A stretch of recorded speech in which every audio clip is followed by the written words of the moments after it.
This video will include 7 tips brought by MrBeast and John, who have worked inside YouTube for 5 years to help you to grow on YouTube platform in 2024. And no, these aren't the obvious and outdated tips we've all heard. It's stuff I'm genuinely shocked more people aren't talking about. Wait, now please give me some seconds. Do you want to create the same MrBeast captions in your YouTube shorts? For this, I love to use Submagic because it provides many different engaging caption styles with accurate auto captions, trendy styles, emojis, even magic auto zooms for you. You can choose popular styles like Hormozi, MrBeast, Abdaal, and more. It can help you gain more newer audience attention in a more engaging way. Perfect example. So I'm going to make the captions, upload on Submagic, select the MrBeast theme, and adjust the size with position. Then boom! So if you are interested or curious, you could check out this link below and you'll have a free trial to upload 3 videos every month. First of the 7 tips is to limit your Lamborghini. But basically, he showed me all these internal drafts that it took to go from an initial idea to a final thumbnail. Take me through, what is this that we're looking at here, Jimmy? These weren't A/B tests. Some of the first ones are kind of terrible, but it just shows all the different ones we went through until we landed on the one we ended up uploading. Help me roast the earlier versions, like, because I think for you maybe it's intuitive, like how you got from point A to B. Like, what are some of those most obvious changes? Well, the top middle one, you know, in theory, your gut would be like, having 6 Lamborghinis looks cool. Yeah. But then it's like hard to process it and you can't see it. I'm a big fan of simplicity. Just get it across where they instantly understand it. And so, like, to me, one big Lamborghini in the middle, which obviously is what we went with, so much better than like a driveway covered in Lamborghinis, because it's so much harder to process. I like to just make it where your brain could be off and you don't have to think. You get it, click. You know what I mean? Totally. In the real world, obviously 6 Lambos are better than 1, but in a YouTube thumbnail, less is more. And one thing I like to try is to see if my thumbnail passes what I like to call the 18% test. So shrink your Photoshop canvas or whatever you're using to design your thumbnail down to 18%, which helps you identify what a viewer will actually see, especially on mobile. And most times you should have 3 elements or less in your thumbnails, just like MrBeast. So that could be a face car castle or face train pit, or a face money safe, just like Jimmy does. And I say this with love because we have a Discord where over 3,500 creators are there giving feedback to each other, and most people share the thumbnails for me to roast.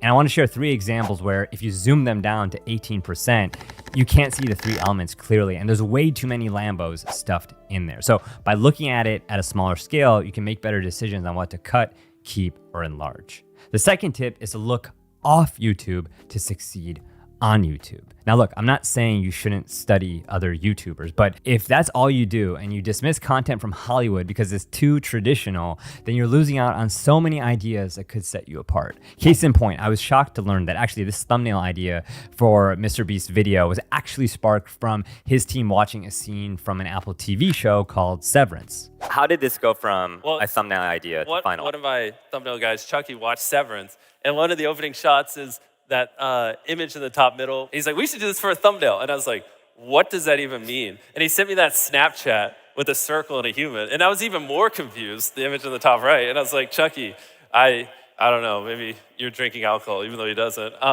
And somehow that led to this thumbnail we ended up doing here in the bottom right, which actually worked pretty well. And it was kind of nice because usually my thumbnails have my face and the left side.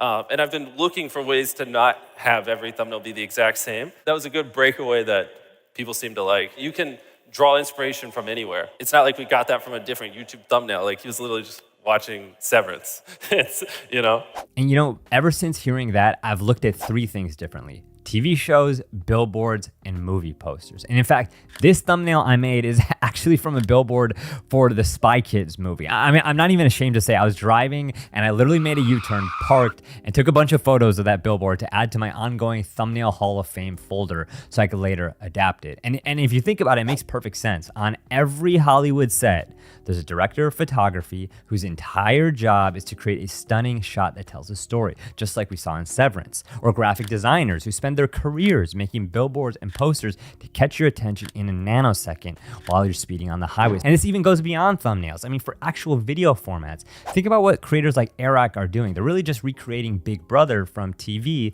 or the Sidemen's Tinder in real life. That's really just MTV's Next recreated, or even my On the Street videos, which have gotten millions of views. Those are just Tonight Show segments like Jay Leno's Jaywalking recreated. So basically what I'm saying is study traditional media past and present, because there's so much opportunity to apply to YouTube before others catch on. All right, the next tip is, and this one drives me crazy, it's to be smarter about YouTube's new linking feature. Okay, so this is a hot take, but I think nearly everyone is oversimplifying YouTube's recent update, which lets you link your shorts to other videos because there's so much more you can do with it. So here's two ideas, which I like to call the flood method and the short to short method. The flood method means you take every single one of your shorts and have them link to your most recent long form YouTube video, even if it's unrelated. Meaning you flood one long form with your shorts, and then when you put out another long form video, you change all the links on your shorts to flood to that one. And people aren't talking about this, but it's actually what MrBeast has been doing if you pay close attention to the links on all of his shorts. They all go to the same long form video, and it's usually his most recent upload. And then when he uploads a new long form, all those links change. So the second method is the short to short, which is exactly what it sounds like, because most people use this tool, this new linking tool, only to link their short clips to the respective long form that they came from, which is what you see with most podcasts. But what most people don't realize is that you can also link your short to another short, which I would do with every single short on your channel, especially if your shorts are part of a series. For example, I have a series called Creators vs. Celebrities, where I ask people who's more famous. And at the end of each video, I tease the next one. So I linked all those shorts together. The next tip is to clip before you get clipped. And to explain that, here's a quick story. My hour-long interview with Danny Duncan got 1.9 million views. And a ton of people clipped that into shorts that got their channel 16 million views, 6 million views, 1 million views each. And before YouTube made this update, most people would just say, yeah, okay, that's all right. It's cool. People are taking your long form, they're turning into shorts to bring you exposure. And a lot of that is still true. But with this update, it actually means you may be losing out on a ton of views, because had you clipped your long form before others did, then you could have gotten those views and linked right to your own video. Because the key here is this new feature only lets you link your shorts to your own videos, not to other channels. So even if people clip your content and they want to drive views to you as the source, they can't. So you really have to beat them to it. And now you may be thinking, all right, John, I can barely edit my own long form videos. How do I edit a bunch of shorts too?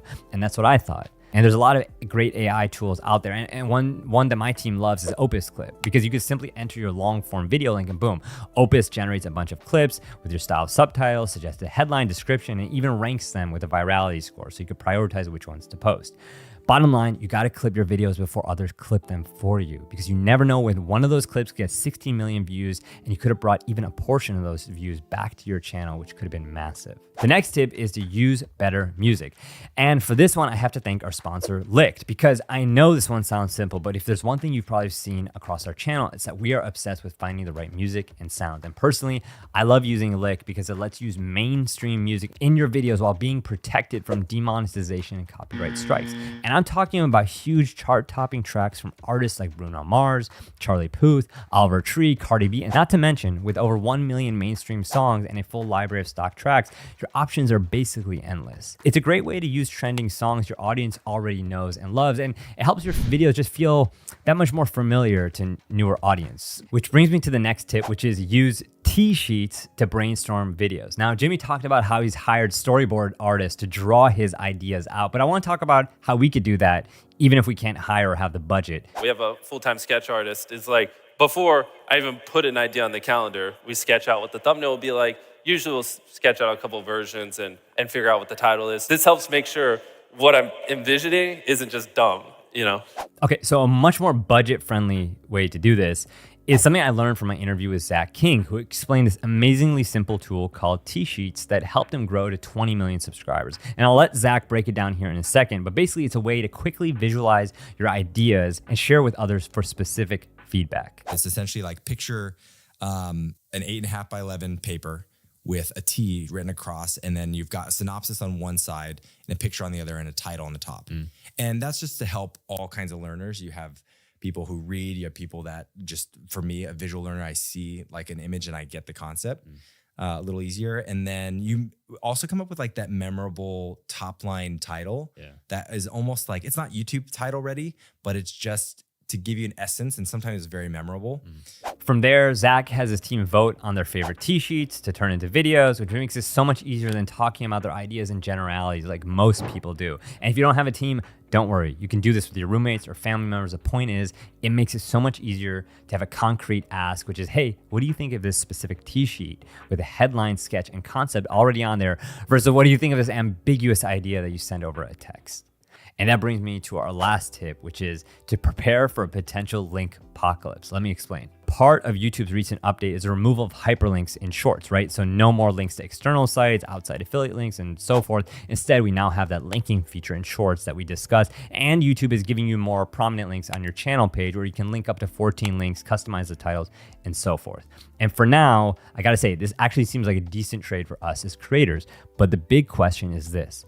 Could this lead to a link apocalypse where YouTube bans external links on long form too? And what's the most extreme case scenario here, and how should we prepare? To answer those questions, we have to talk about good old Elon Musk. Because back in December, he said this, quote, "We will remove accounts that promote other social media platforms and content that contain links or usernames for the following platforms." And he listed out Facebook, Instagram, Mastodon, and so forth. Now, he quickly deleted that post after a ton of backlash. But then X, or Twitter's @safety account, put out this poll asking a very similar question.